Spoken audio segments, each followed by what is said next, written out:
Dr. Romina Delia, thank you for the honor of joining us at the Academy for Cultural Diplomacy here in Berlin and for your keynote speech. We would like to ask you a series of questions in order to hear your thoughts and opinions on some salient issues regarding Malta and the arts. So first things first, what is your definition for cultural diplomacy? Well, my definition is mainly two things: trust and understanding. I think those are the key ingredients you need to build cultural diplomacy. It's getting to know other people, understanding that the world is made up of so many different cultures, traditions, religions, and seeing the beauty in it, you know? I mean, it's like a rainbow full of different colors, and that, for me, is cultural diplomacy. And we talk a lot at the Arts Council on international cultural relations. So it's building up relationships with people from all over the world and through culture, to dance, music, literature, film. We can understand, I believe, each other much better because art is a universal language. So when someone's dancing or singing, or even food, for example, you know, you're participating in an event where you can really understand because there's a lot of emotions being exchanged, I think. Most artists go through their memories and they share it. It's their way of communicating with the world, you know, their emotions, their feelings. Okay, communicating in your own way. So the second question, how important is cultural diplomacy in your opinion? And if you can give us some examples of how cultural diplomacy is applied in Malta? Yes. Well, I've been working on international cultural relations, cultural diplomacy for the past 7 years, so it's my life, you know. It's what I do from the morning till I sleep, I guess, you know. Well, what I do is I deal a lot with artists, you know, whether it's like I said, musicians, dancers, performers, visual artists, poets. So I work with them, and I also work with, for example, organizers of different festivals or events. I also work a lot with ambassadors, so Maltese ambassadors who are based around the world, and also ambassadors who are based in Malta. And like that, we see how we can collaborate together. So even with the Ministry of Foreign Affairs, there's a cultural diplomacy unit, and we work hand in hand with them. One example is UNIC, for example, the network of European Union National Institutes of Culture. We have different cultural institutes like the Goethe, for example, or the Alliance Française, or the Cervantes, and the Arts Council in Malta. We work together along with embassies, and we organize events together. So whether it's a film festival, any sort of arts event, we organize together, and that's beautiful because we come and sit down, have meetings together regularly, and we come up with ideas together. It's all very democratic, and we then go back to our countries kind of and look at which artists can participate or can collaborate with these other artists from all these different countries. And we don't only work within the EU, we also work globally. So there's clusters, UNIC clusters all over the world. So New York, Ethiopia, you know, Japan. So we send artists all over the world like that. And like I said, it's not just showcasing what we have, but it's a lot of collaboration and a lot of exchanges going on. So yeah. Thank you. Okay, I think. Actually, I wanted to ask something regarding art for democracy and peace. Mm-hmm. For decades, all forms of the arts have served as a powerful, effective vehicles to inspire and enable people to build cultural bridges and to come together towards prosperous, peaceful relations. Over the course of many years now, people have discovered the unique potential of the arts, and in particular cinema, music, and the performing arts, to transcend cultures, to transcend also borders, serving as common languages to bring together different groups of communities in order to promote democracy, justice, and human rights. These unique qualities have the unparalleled strength to continuously affect people over time and to sculpt human society closer to the ultimate goal of global peace.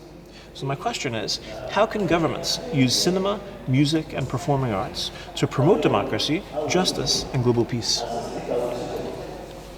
I think it's a very, very good question because I think the arts are so powerful, really. I mean, the arts are everywhere. When you're looking at all the advertisements, your clothes, the TV, it's really, they're there to tell you something, you know. And I think as entities working close to artists and also the government, I think we have the ability to kind of encourage artists and inspire artists to work, for example, on the Sustainable Development Goals. So whether it's, you know, like climate action or poverty or equality or the homeless people, you know, like we can encourage artists to work on these topics and actually spread awareness. And I think they're very powerful tools which artists can use and which we can use to really create awareness on what's happening in the world. Yeah. Excellent. And to follow up on that, could you give us some specific examples of initiatives, projects, activities that are using the arts to promote democracy, justice, and global peace in Malta and also beyond? Maybe some of the best practices or favorite examples. Yes. Well, I will mention the Malta Pavilion at the Venice Biennale because it's one of the recent projects and it's still ongoing. It's still in Venice. So people who know the Venice Biennale, it's one of the biggest and largest art events in the world. It attracts over 600,000 people, 6,000 press, so there's a lot of audience members who actually go, and it's very well promoted internationally. So when I actually drafted the call along with my team members of the Arts Council and my director, we really discussed this in length, and we thought like, what is it that we want to represent as Malta, you know? So we wrote it in the brief that artists should actually look at the Sustainable Development Goals. So it was actually in the competition, in the open competition, which was also an international competition, which encouraged Maltese artists to work with international artists. And the topics which they actually chose were actually like global peace and justice. So anyone who would like to know more about this Malta Pavilion, you can find it online. You can go to Venice. It's still open until November. And it's a beautiful work of art. It's an installation created by Maltese artists, Italian artists, and created by New York and Maltese creators. And it's really about justice. Yeah. Excellent. Well, thank you very much. Okay, so now regarding budget, funding, and support, it is often mentioned that players from the art sector, namely the artists, are suffering a bit from the lack of available funding. Is it happening in almost all Western countries? And despite the understanding of the benefits to fund the art sector, it's still not happening as much as it should. Why do you think this is happening? Well, there are various factors. I mean, COVID probably is one of them. I mean, the governments all over the world have kind of tried to help their citizens, you know. At least in Malta, for example, the government really pulled out quite a lot of money to help people who ended up without jobs, you know, who couldn't really work, artists included. I mean, theatre houses were closed. We obviously got money from the government to help artists, to focus more, for example, on the digital side, you know. So artists were creating websites, you know, really experimenting with technology and virtual reality and whatnot, but there was really a big push. So I think that was a big factor, and also like the war is going all over the world, you know. I mean, these affect these things, you know.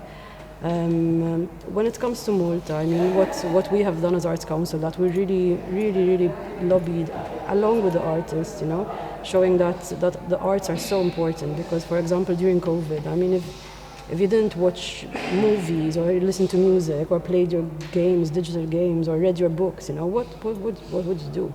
I mean, this is what we're doing, you know, everyone all over the world, we were watching Netflix or, you know, like playing games. So without that, how could we survive? We'd all go mad, I think. Without the arts, when you think about it, what would we do, you know? So the government of Malta really made a big effort, I think, not to have a decrease in budgets or funding. It actually increased, and it's still increasing. So I think when we work together with artists and understand their needs and talk to them and really try to understand what not just what artists need, but what society out there needs. I mean, we need music, we need, you know, like fashion, the arts, you know, like poetry. How can you live without that? It would be such a boring place, I think. And how's the financial situation in Malta regarding the artists?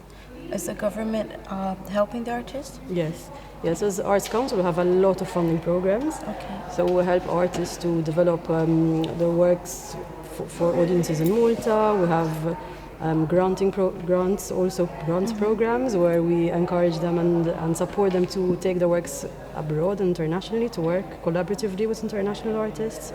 There is, for example, the Film Commission, which funds quite a lot of movies in Malta. There's also the Book Council, which has funding programs for like book translations and book publishing, for example. So I've seen along the years, the past, let's say, 20 years, that funding in Malta for the art has really increased. There's still so much to do. There's always a lot to do, of course, and we'll keep on lobbying with not just the government, but private entities as well, who can really support the arts, because because we're very passionate about the arts at Arts Council Malta. We believe that the world can be such a much better place, with the arts. It's much more colorful, that's for Yeah, sure. that comment actually leads to the next question, which is who and how can this situation be improved, in your opinion? Yeah, I think through communication, to start off with, both with artists, getting to know their needs, really working alongside them and having conversations with them to really understand what their issues are, how we can improve, and even if they're, having shows in Malta and internationally, to actually attend their shows and to support them and to really see what the issues are and how we can improve.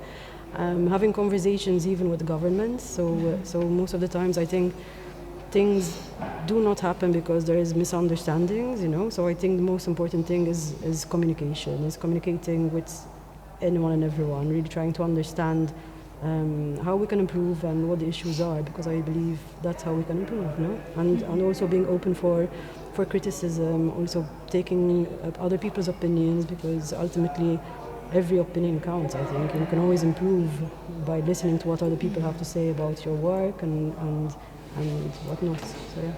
And our final question is, do you think that there's a need to establish a set European laws for that, similar to the commitment to NATO? Why not? That would be great. I mean, there's already quite a bit of funding coming from the EU, so we're very lucky, I think, in the EU to have like Creative Europe, for example. What I would like, coming from a very tiny island, probably the smallest member state, in the EU, is to really look at small island states, So that would help us quite a lot, because, for example, unlike other bigger countries, we don't really have cultural institutes abroad. We work a lot with embassies, but we would love to have some more financing from the EU, specifically targeted at the smaller countries. That would help us quite a lot. Yeah. Okay, thank you very much for participation. Thank you. That's it for our interview. Yeah. Thank you for your time, and it was an honor and privilege to have you with us here today. Thank you very much. Likewise. Thank you. Thanks. Thank you. Thanks.